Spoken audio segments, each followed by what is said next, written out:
And we are live. I think we are live. Who we got? There's someone in. Operator 6 has said, "Hey, mate." Chip King has said, "Hi. I apologise for my tardiness. This is an hour later than I said it was going to be. Lay cards on the table. Finished work this morning. Had to take the girlfriend to the airport, and then had to do a couple of other bits. Didn't end up getting back until 1 o'clock, which is 24 hours up. I had to have a quick shower because I had my hair cut, and then, set an alarm, didn't wake up for it. So, cards on the table, that's the reason I'm an hour late. I wouldn't lie to people about it. But as for now, I am here. Welcome to Security Dog Handler Q&A/talk, episode 29, I think we are. Episode 29. So, I am here eventually. Hope everyone is good. What is everyone doing on this Friday evening? Obviously, if you're looking at this, then you're watching it. Or if you've missed it, what was you doing that made you miss it? But I am here. Hope everyone is good. Had quite the week, to be honest. Had quite the week on YouTube, etc. Chip King working. You're always working. Without you telling me you was working, I knew you was going to be working anyway. But I am here, a little bit flustered. Literally at 10 to 8, I was just setting up the computer and everything ready to do this, and the dog looked at me and said, "I need a crap." So I've just had to literally run him. I've literally had to run him up the road quickly for him to go and have a crap and that. I've even had to run all the way back to this. Hold on, just placing the Discord because, as ever, I forgot to do it. Literally a couple of minutes before I was going to start doing this, the dog turned around and said, "Need a crap." I had to go and do that. So that's why I'm a little bit flustered, obviously, other than being a little bit late. He's now sitting on his bed. Good lad. Yeah, good boy. So, has anyone got anything they want to talk about, or anything that they've got going on? I do have a couple of things to talk about, but I'll go into that possibly when I talk about my last couple of videos. Tomorrow's video is a van chat, just a quick van chat, a little bit about speaking with some other people recently, and not going massively in depth, but just chatting a bit about how I've called it the butterfly effect. So it's about how, if going back in my journey or going back in someone that's influenced me, going back in their journey, maybe if something was a bit different, how we wouldn't be where we are now. I'm just doing the van chat tomorrow is just a little bit about that. It's about 11 minutes. Just talking about like the butterfly effect, or as UK Security 101 puts me, like the ripple effect. So throwing a stone into a lake and creating the first ripple, but then the first ripple creates a second ripple, and that. And I'll be interested to hear other people's thoughts on it, because, like I say, it's a lot of what I've been doing is pretty new to kind of YouTube, etc. In terms of showing like a behind the scenes of what the public would see as a working security dog handler. So it's kind of like throwing the stone in and creating the first ripple, and then seeing if it creates a second ripple, etc. That'd be interesting. Hope to get some views on it or what they think. I'll crack on to the last two videos. As ever, I can't remember I remember what the last one was because I've heard about it all week. But I can't remember what the video before that was. What was that one? That was questions with my trainer. Now, a couple of weeks ago, questions with my trainer. In that video, I just sat my trainer down and had a quick like Q&A with him. Had some questions, put it out to my Discord and put it out to some other people that aren't in the Discord that I know, and just came up with some questions just to ask him. And I think that went down reasonably well. I think people enjoyed hearing his side of it. So a lot of people asked me to do it again on the next session, which is good. There's not loads of questions coming for him. So if you do have some questions for him, go into the questions with my trainer. He will answer more or less any question to do with dog handling. And if you want to ask him about procedures, or if you want to put a scenario maybe to him, a quick scenario, he did kind of answer. He did answer a problem that someone was having with the dog on the end of the lead doing backflips, and he kind of gave his thoughts. Now, it's obviously very hard for a dog trainer, to be able to give advice when they're not looking at the dog themselves.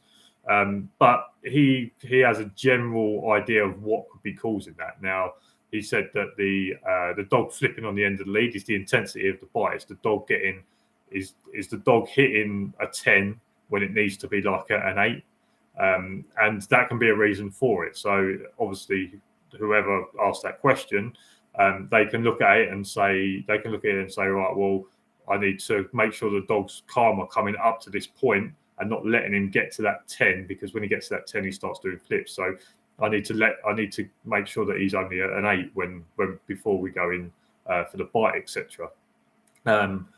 And yeah, like I say, he'll answer a lot of stuff. But if you've got questions that, because you've obviously, everyone's heard my side of my journey. Now, I've done obviously lots of videos about my journey of things like that.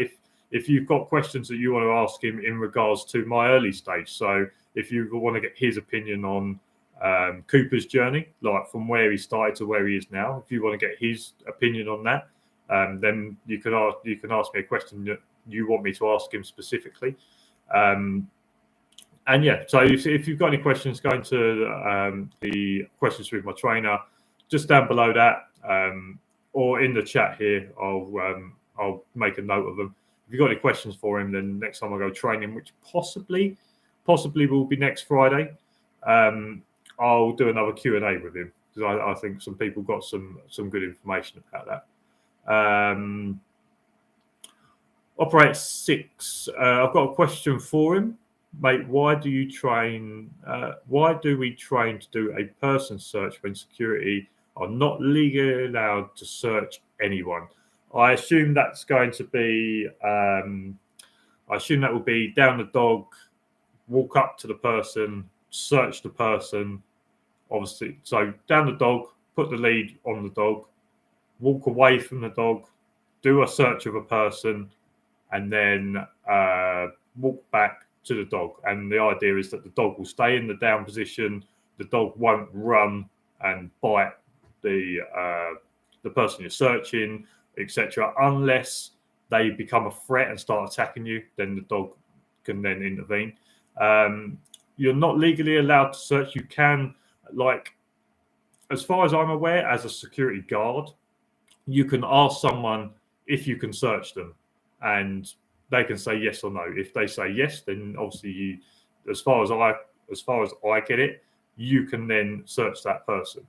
If they say no, then you say that's fine, I'll call the police. The police will come and do the search. Then you can only search someone on the grounds that you have good information that they have caused a crime. So let's say that someone's broke into site, then you have reasonable suspicion that they are carrying some bolt cutters. Now, bolt cutters, you'll probably be able to see them, but you get the idea. Or someone's jimmied the door in order to gain entry to a building. So you would expect that they would have something like a screwdriver on them or whatever it is. So as far as I get it, you have no legal right to search someone unless you get their say so. Operator 6, yes, you are correct, mate. You can ask, however, it's very unlikely that someone is going to consent. Exactly. So in terms of a search, if you have reasonable suspicion that they have caused a crime, you can ask them if you can search them. Likelihood is they're going to say no. Then you say, okay, right, can you just stay there? I need to call the police because I need someone to come and search you. If they start making off, then all you can do is follow them, be on the phone to the police, say, look, I have reasonable suspicion that they've caused a crime. And then you want to get things like what they're wearing, what direction they're going in. And this goes back to a video I done once about like your first sort of shift when you go to a site is that you want to on Google Maps know all the roads that are around you. You want to know sort of directions that they would possibly be going in. So if there is someone on site and they make off and you want to call the police to phone it in, that you can say that they are going towards London Road, for argument's sake. So you can say to the police, right, they're wearing all black, they've got a black hoodie on, black jeans, black trainers, they've got a black mask covering their face, they're making their way towards London Road, and then you can give them a general direction, so you'll know that it's either going towards London or it's going towards Brighton, for argument's sake. So you can say, right, they're making their way towards London Road, now heading towards Brighton on the like south, and all that sort of stuff. So yes, you have no legal power to search someone, although you can ask. And if they don't, then you just say, right, I just need you to stay there because I need to phone the police because I need someone to come and search you because I have reasonable suspicion that you have caused a crime because that door has been broken into, etc. But yeah, like I say, the part of it with the dog is being able to put the dog in the down, putting the lead on the dog's back, just saying, wait, go and doing the search.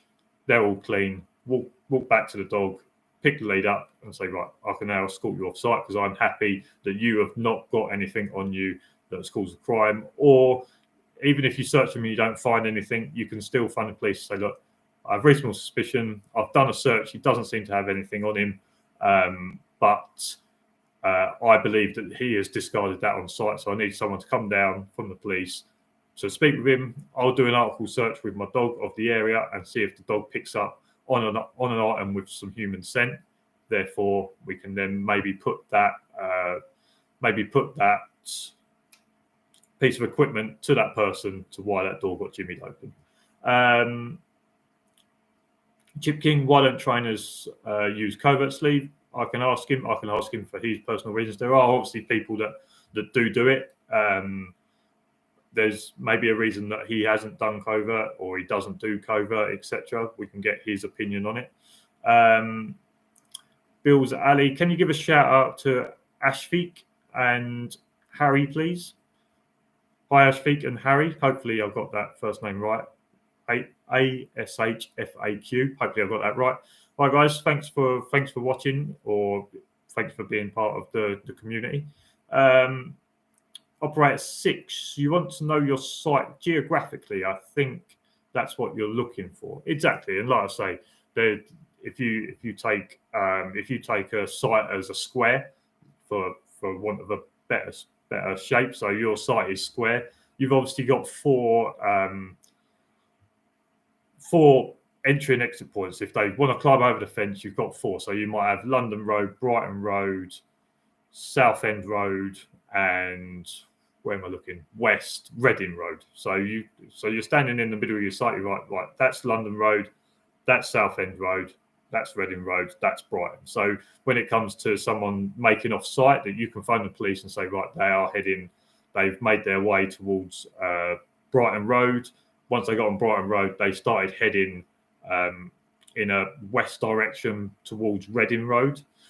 So therefore, obviously, you've given them a description, a direction of travel, and a possible route that they're going to be on. So when the police come in, they'll be like, the police can say, okay, we need to come in from a westerly direction because they're on Brighton Road heading towards Reading. Or obviously, if they're coming from the east, they say, right, we'll go down Southend Road, we'll turn right down onto Brighton Road, and we'll make our way towards Reading Road. And then they're going to be in that general direction. But yeah, that's always good to have and always have knowledge around. And also with sites is that you want to think, you just think yourself, right, I'm sitting here, right, on London Road, there's a pub that kicks out about 12:01-ish. So I need to keep an eye out for some stragglers, maybe walking, trying to cut across to Brighton Road in order to get home a bit quicker. So I've got a pub on Brighton Road that normally kicks out about 1-ish. On Southend, there's just a residential area. On Reading Road, there is a park. So just knowing what's around you as well, so you have an idea of maybe, like I say, we're in terms of the pub being at on London Road at kicking out at 1-ish, you can think to yourself, right, okay, well, there's a good chance, or there is a chance that someone's going to come out of the pub thinking, I'm not walking all the way around this. I'll just jump over the fence, run across that field in order to get to Brighton Road, so I can get home a lot quicker. So yeah, having a geographical idea of what's around you and the possibilities of what could happen in terms of someone coming on, I think is always good as well. Hold on, let me get a drink because my mouth is a little bit dry. But that's a good point with the search as well. And no, you possibly will do scenarios where the first searches that you go up, you search them, and the dog is obviously watching what's going on and taking in what's going on. And this was Cooper's test a little bit. So what we done when Cooper got to a certain standard. So I've said before that Cooper had no real interest, obviously, as a pet for 18 months. Cooper's test was basically when he got to a certain point, they wanted to see whether Cooper had the protection of me, whether he had the idea of that. And that was going to determine whether Cooper was going to be able to do the work or whether he wasn't going to be able to do the work. And basically what it was is that I went up to do a search and I put the dog in the down, went up to do a search, and the person I was searching had a sleeve on. So walked up, done the search, everything was fine, walked back to the dog. They said, "Well, that's fine, just walk off. Then I want you to come back, do exactly the same, but this time the decoy is going to shove you, and we just want to see what the dog does." So I don't know how long we're into this. Cooper's probably been doing it for 2, maybe 3 months. We've been doing training, maybe, like I say, once a week, twice a week, doing 10 minutes in that at training at home as well. And basically, so put the dog in the down, walked up. Now the dog's just watched me go up, do a search, come back to him. So that's what he's expecting. So I've gone up, done a search for a person, and as I'm doing it, the decoy shoves me. Now, Cooper's test was, would he run to me and make sure I was all right, or would he run at the decoy, take the sleeve in order to protect me from the assault? So the decoy shoves me, I take a few steps back, Coop comes in, bites the sleeve.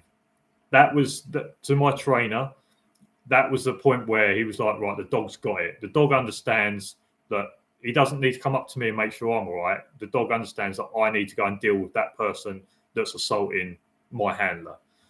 So that whether that's something that is done a little, whether that's done a lot, but that was a kind of test for Coop to see if he was getting the idea or whether he had the protection instincts to deal with the other person rather than running to me and making sure I was okay. So I think that was a little bit interesting. And like I say, you'll probably be doing 2 where you can down the dog, do the search, and then on the next one you'll be down the dog, do the search, and then the decoy become active, and then they'll expect the dog to come in and deal with the decoy rather than running to you, making sure you're okay.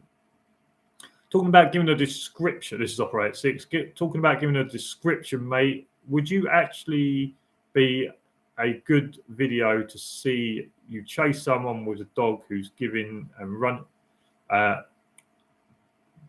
chasing someone with a dog and giving a running commentary on the phone as if you're talking to the police.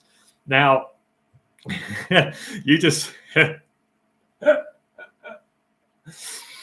gave me a video idea, and if I was one of them social media people, is that I would actually just go and do that down the park. Is I would just walk down the park, just say, and then just be following someone with the dog, just saying, yeah, hi police, yeah, there's a man walking a dog. He's wearing a green top. He's got a pair of jeans on, white trainers, and just following people around the park doing that. But yeah, I get what you mean.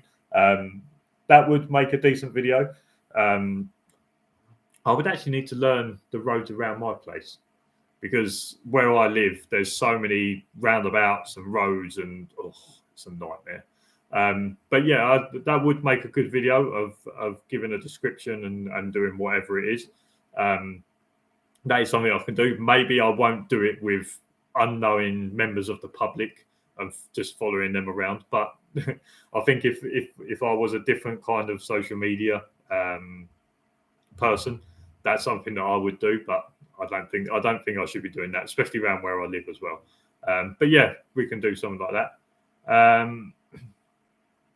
TB, hi mate, hope you're well. Question for you: as you know, I'm in the process of getting a new dog. Oh yeah, I spoke to you earlier, didn't I? I did see that you messaged me back, but I'd already started this. What's your view on getting an older, ready-trained dog over a puppy? I know my decision is a discussion point. I think it all depends on your situation. I obviously know your situation, but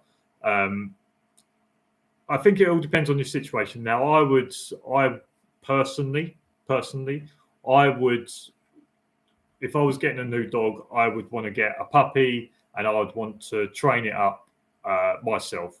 And I think that the reason that I want to do that next time is that, yes, I trained Coop from a puppy to be a pet, and then I trained him from the pet to where we are now. The reason that I want to do a puppy next time is I want to kind of document, but I want to experience myself of taking the dog from day dot and training the dog from day dot all the way up to passing the NASDO, and then obviously past that. I think personally for me is that if you have the opportunity to get a puppy and then train it yourself all the way through, to then working with that dog, I think that's good, because I think it is a good skill to have, is to be able to train a doggy from a doggy. I think it's a good skill to have, to train from a puppy all the way up and be with that dog the whole time. But I understand that not everyone has that opportunity. For example, touch wood, it doesn't happen, but something happens to Coop and he can't work from bang date. So you're out working, everything's fine. The next day, right, Coop can't work anymore.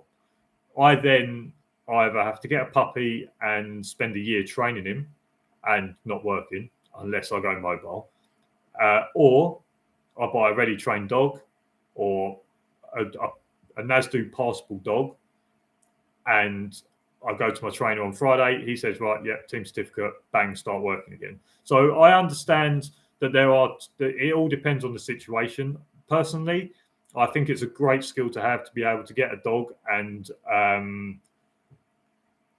I think it's a great skill to have, to be able to train a dog from 8 weeks, 10 weeks, and train it all the way up to being able to pass the NASDO. But I understand, and I think it's a great experience as well. It is. I think being able to, when someone asks you, especially if the dog turns out really well, I think it's good that someone says, "Oh, like, have you had him before? Was he previously trained?" If you can turn around and say, "No, I had him from a puppy, and this is what I've created with my training," I think that's a feather in your cap as well. So I think it's a great experience to do. It's a great experience to have, and it's a great skill to have, to be able to take a puppy all the way up to passing its NASDO.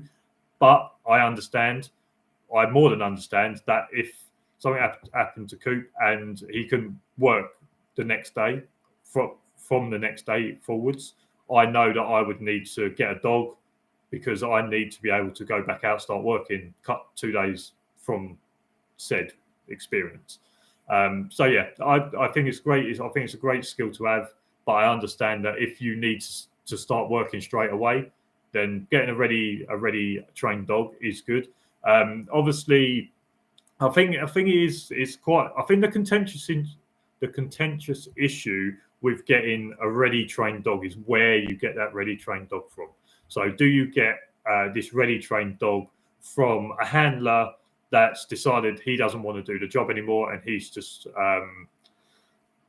he doesn't want to do the job anymore, and he's just putting his dog up. Now, there's obviously getting that ready trained dog, and that person saying this dog will pass the NASDO, or getting a dog from a registered NASDO trainer that says, well, I've had this dog, I've done some breeding, I've had this dog, I've trained this dog as a trainer, I've trained him up to this point, this dog is now good to go. Anyone that wants this dog will be able to pass their NASDO from the next day, as long as you can work together as a team. So I think the contentious issue is where you get that ready trained dog from. Do you get it from a handler that's coming out of the industry and just wants to get rid of the dog? Or are you getting this ready trained dog from a registered NASDO trainer who's had the dog in his breeding program from day one, and he has trained the dog up to be NASDO passable? So yeah, they're my thoughts. Great experience if you can do it, but I understand that not everyone has that opportunity. And if you have to buy a ready trained one, at the end of the day, as long as you're out working, you have a great relationship with the dog that you're working with, it doesn't make a load of difference. It doesn't make a load of difference whether you brought the dog ready trained or whether you've trained the dog up from 8 weeks. As long as you've got a great working relationship, you obviously work well together, and the dog does the job. Operator 6, do it at your training sessions with your trainer, probably a better idea. I think that would be a better idea than chasing people around my local town, giving descriptions of travel and what they're wearing. Operator 6, did you say doggy live? Yeah. Yes. I think I went to say puppy, had dog in my head, and doggy is the style I come out with. TB, with older trained dogs, sometimes you can choose them, they choose you. You can't force a bond to be a team. Yeah, that is the other thing as well, isn't it? Is that especially with the older dogs that have been used to their handler, sometimes they won't take to people. Sometimes they will take to other people. My dog is maybe an example on a low level of that. Is that there's only a couple of people that I can kind of trust to be able to give my dog to look after, or there's only a couple of people I can trust where they can come into my flat without me being here, and I know that they're going to be okay. Obviously, that's through a bond of a recently long time, but there are people that Coop sees on a weekly basis that I wouldn't tell them to let themselves in without me letting them through the door, because Coop sees them on a weekly basis, but there's no real bond. So there are reasons for maybe if you was getting a dog off another handler, that you would go and see that dog a few times before doing it. Now, I know that there may be lots of people that are like, well, I just need to get rid of the dog, and like the first person that comes and the dog doesn't bite and they've got the money, I'll give them the dog.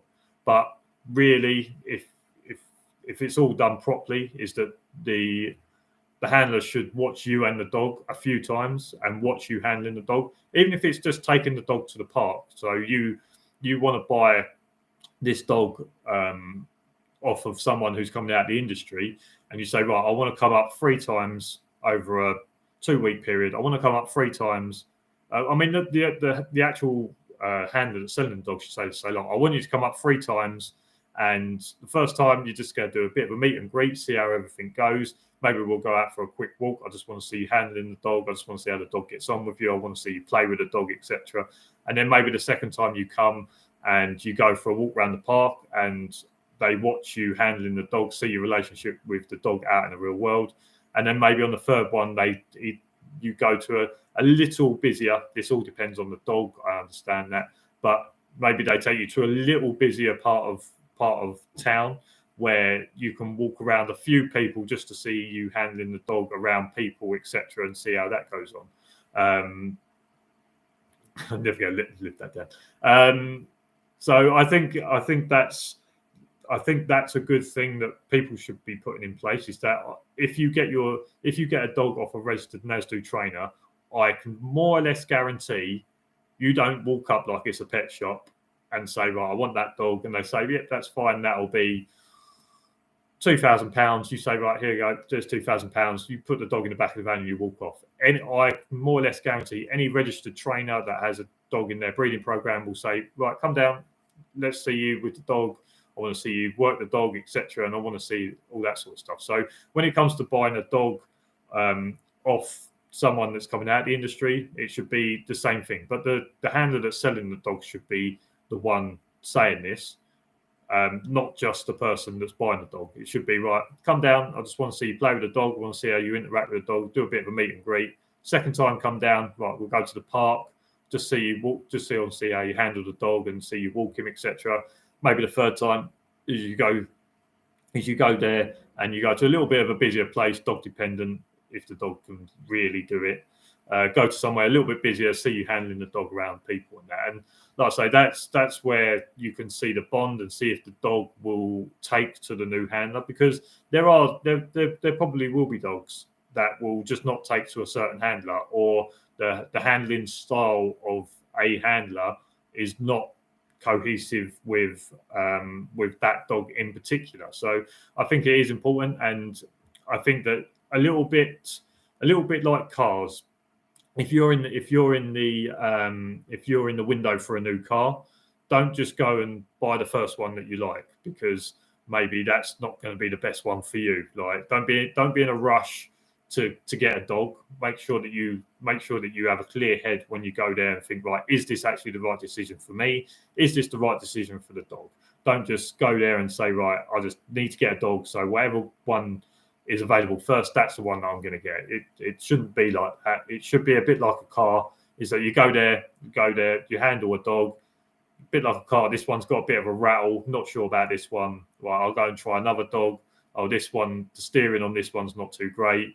Go to the third dog. Right, everything seems to feel quite natural. The dog seems to like me. I can play with the dog. Right, maybe this is the one that I should get. So don't be in a rush as well, and make sure that you make sensible decisions, because you don't want to get the dog and then want to be putting the dog up for rehoming a couple of months down the line, because every time you take the dog to sight, it bites you.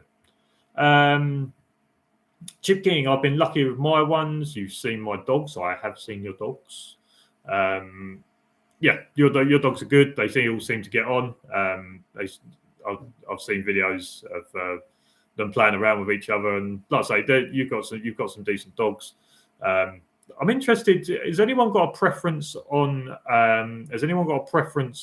Let's take shepherds, because I'm not really sure about other dogs and colours. Has anyone got a preference on colours of shepherds? Now, obviously, fully black and tan seem to be the go-to, or sort of a mixture of both, like the Eastern Europe or the European sort of colours and that. I can't even remember what that is. But you've got fully black, you've got black and tan, and then you've got this other colour that seems to be quite popular. Does anyone have a preference? Because I've seen a lot of fully black dogs, and I would say that if you get a good one with a bit of intensity, especially in the dark, I feel like that would be quite good. Black and tan is probably something that is most common, but that's the most common colour that you'll see in a German Shepherd. But does anyone have a specific, even Malinois? I'm sure Malinois might come in different colours, etc.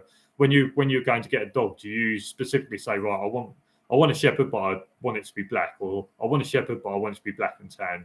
Is that important to people, or is the working line, the breed of the working line, more important for them?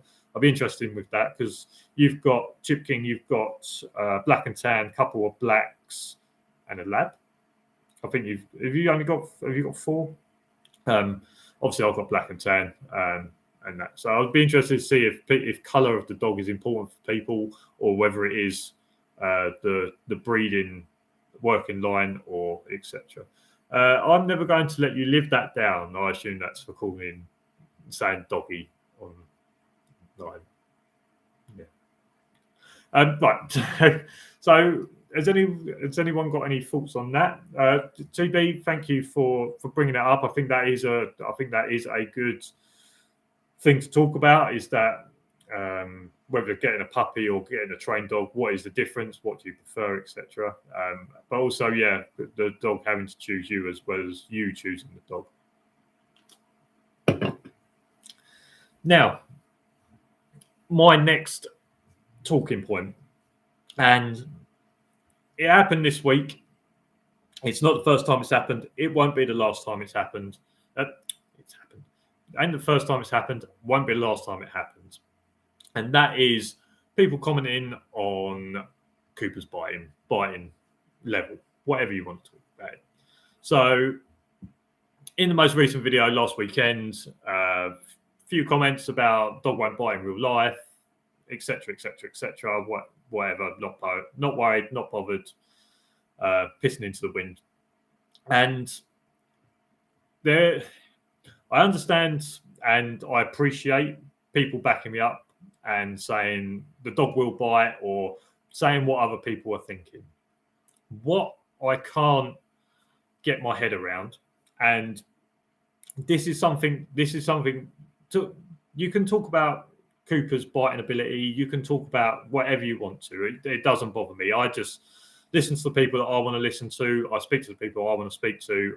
I'll listen. I'll acknowledge your comment. That is your opinion. You are open to that opinion. I'm not going to block you from your opinion because I think I said in the last one, I'm not going to make this channel about blocking people that don't have the same beliefs as me. I think I said it in the last one. There was a post that said if you say anything positive about e-collars, your comment's going to be deleted. We are against e-collars, etc. And that was a post, not me.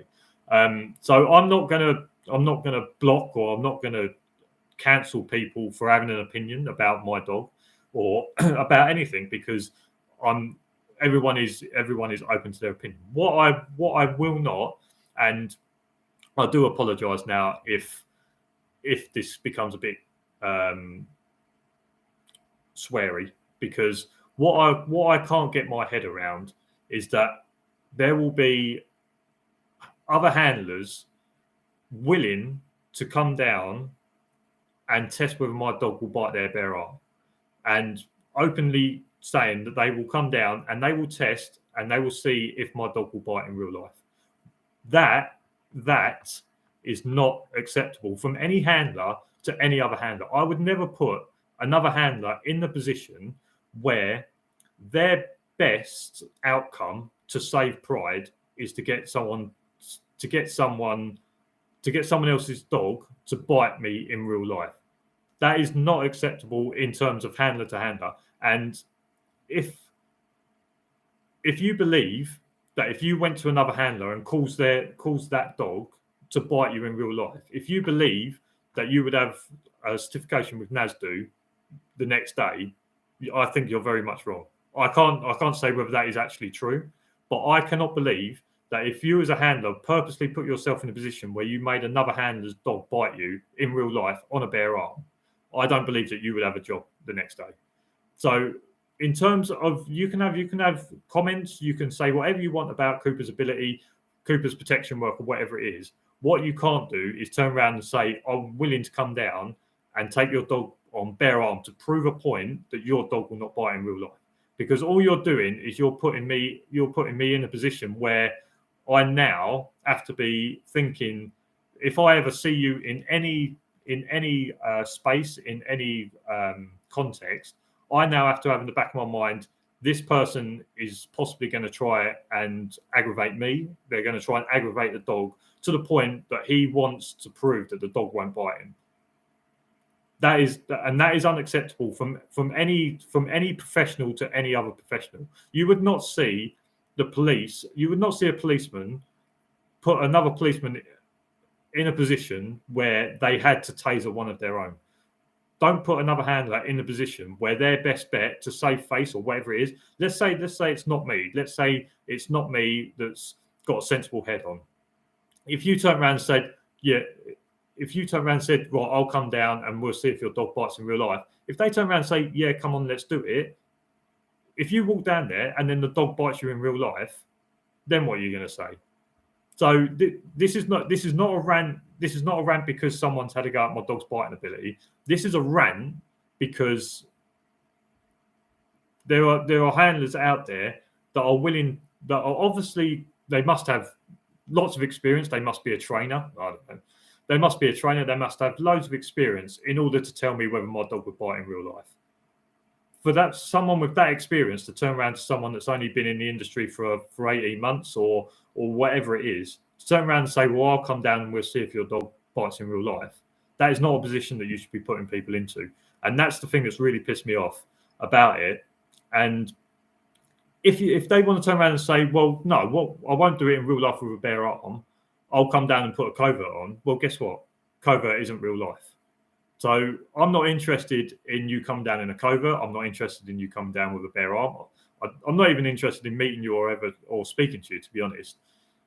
You can have an opinion on whether my dog will bite in real life, but never put me in a position where my best outcome is my dog bites you, because I've battered on this channel about that being the last resort, about my dog live biting being the last thing I ever want to do. Do you think I'm going to put my dog in a position where that is his best outcome? It's not going to happen.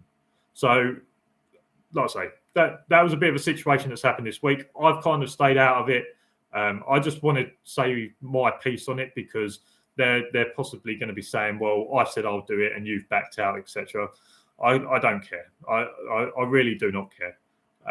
So that is my stand on it. The fact that you would agree to put me in a position where my dog would have to live bite you to save my own face or to save my own pride is ridiculous. And yeah, that's my rant over. Didn't swear. I think I've done quite well not to swear there, because I was going to say that was from Planet Dickhead, but I didn't say that. I didn't swear. I kept it very nice, very professional, and just a little ranty. I've got a 15-year-old black and tan shepherd, retired. Yeah, I have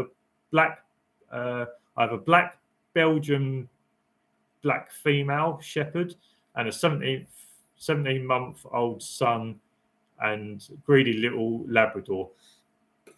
It's a small one. 17 months. I didn't realise it was that young. I obviously know about your 15-year-old. I know you've got the older black shepherd, but I didn't realise the younger black shepherd was only 17 months. And the greedy Labrador, well, I think everyone that knows Labradors will know that Labradors are greedy. But yeah, so yeah. Has anyone got any thoughts about anything I've just said? TB said something, didn't he? If the dog is capable of passing NASDU and you're happy with them, then that's all that matters. You're putting yourself out there with your videos, but not many of the comments would do what you do. Not many of the commenters would do what you do. I think that is the thing of putting it online. And I mean, I spoke to some people about it this week.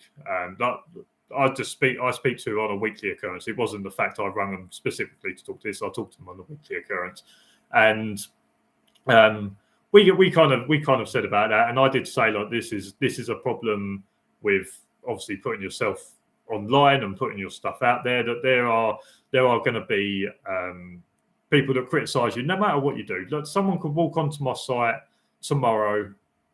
Well, I'm not working tomorrow, but someone could walk onto my site. Touch wood, it doesn't happen. Someone could walk onto my site on my next shift, and they could come on, and my dog might be in a position where he has to live bite. Let's say that touch wood, it doesn't, but let's say that happens, and there is a video of me doing it from someone else, or there's my body cam footage of it happening that I have to post in order to back up my side of the story. Whatever it is, there can be someone that walks on and my dog has to live bite. My dog does the job. Situation gets calmed down. There will be people in there saying, "Well, yeah, that person wasn't very aggressive," or your dog couldn't take on two people. Well, there's always going to be people that are going to say that. They'll say, "Well, yeah, your dog could deal with that person, but he couldn't deal with someone that was more aggressive," or whatever it is. The problem with putting your stuff out there is that people are just going to be sitting there going, "Oh, yeah, I can put a comment on that." One of the people that commented on my video last weekend, I commented on one of my videos before, but that was like 8 months ago, and that was to do with bite work, etc. And they obviously have watched either watch my videos or they watch my videos in and out, because over an 8-month period, it might have even been a year. Over that period, that's the difference between their first comment and their last comment. Well, where have you been for the last 8-10 months telling me what my dog does well, what my dog does bad? You can't just be triggered by bite work only and saying, well, I'm only going to comment on bite work because that dog's not up to the standard that I think that my dog is, or whatever it is. Fuck off. Operator 6, well said, mate. Very childish, very fucking childish behaviour. Yeah, I did say I was going to swear at some point. It was bound to happen, because, like I say, it's not the point that they've commented on it. It's the childish behaviour, and it's the point that you would put someone else in that position, which is just lunacy. Yeah, stretch it out, have a drink. So yeah, they're the last 2 videos. I'll just wish all my videos got that many comments. But yeah, so has anyone got anything else they want to chat about? I mean, what was it? 46 minutes. We can go a little bit longer. I did have an issue earlier. I left my dog with my mum today. My dad was at work. Left the dog with my mum today and went to drop the girlfriend off at the airport and get my hair cut, etc. And then come back, took the dog, and my mum forgot that I'd come and pick the dog up. And I woke up at 7:30 to a lot of missed calls, wondering what the hell was going on. A message from Dad saying, "Call me," and then so I called my old man. He said, "You got the dog?" Yeah. He goes, because they've been running around for about 2 hours, thinking that they had lost my mum thought she had lost the dog, and obviously I've been asleep, so everything's been cushy in my world. I've been having a bit of a sleep after being up for 25, 26 hours, whatever it was. I'm having a bit of sleep, feeling all cushy, and everyone around me is running around trying to find out if I've taken the dog home or whether the dog's gone missing of my mum and dad. So that was a bit of a situation, but it all seems to have calmed down now. Everyone knows I have the dogs. So but yeah, so has anyone got anything going on?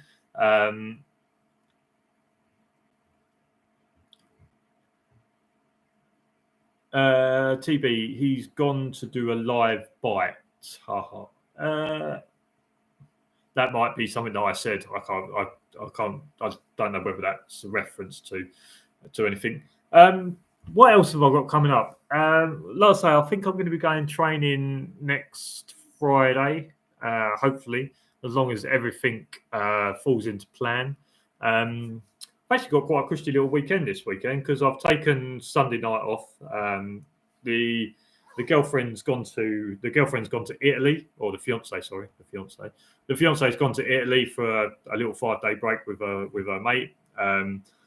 I'm handing the dog over to my mum and dad for Saturday and Sunday, because I've got football, going out for some beers. I've got golf on Sunday, so I've got quite a cushy little weekend, and then back to work Monday, picking the fiance up on Wednesday. So I've got quite a cushy little week or little weekend, like next 5 days. So I'm quite looking forward to that. As we've always said, is that if you do have the opportunity to be able to pass the dog over to someone for a night or whatever it is, it's always nice, just so that you can properly relax and you can properly chill out. Because a little bit like earlier, so I get up and I think, right, I need to do live. Need to go and make sure I do the live, etc. And then the dog's like, right, yeah, need a crap. You're like, oh. So on your days off, when you feel like I'm just going to chill out, dog runs over to you, plonks the rope in your lap and says, right, come on, let's play. And you're like, oh man. So if you do get the opportunity and you've got someone closer, you can say, like, do us a favour, take the dog for a night. I need to go and play football, drink beer and play golf. It's a nice place to be. Yeah, I've been speaking a little bit. To a few people about plans for the channel, about plans in order to give you a little bit more, or in terms to try and make it a bit better, there are plans next year to maybe do something a little bit different, something that's not been done in sort of dog handling, etc. So there are. I'm making plans for next year. Obviously, going to carry on doing all the videos, etc., doing the lives, etc. But I do have a plan from next year. So the 2nd of January will be 2 years to the day since I posted my first video. So yeah, 2nd of January it will be officially 2 years on YouTube doing the dog handling stuff, and I think it's been good. I think it's been well, especially the last sort of 18 months or so, has been good testing of the water, see what people like, see what people don't like, see what people get triggered on, might work.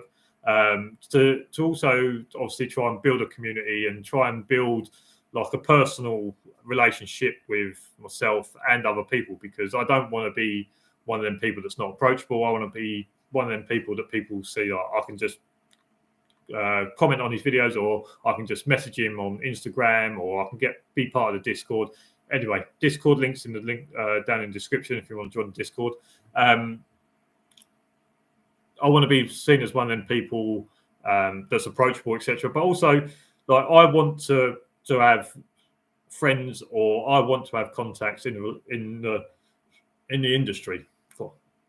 I want to have friends and I want to have contacts in the industry. So I feel like I do sort of have a passion for making sure people are set up right, making sure that when people are wanting to become a dog handler, making sure that they get the right information, making sure that they get set up,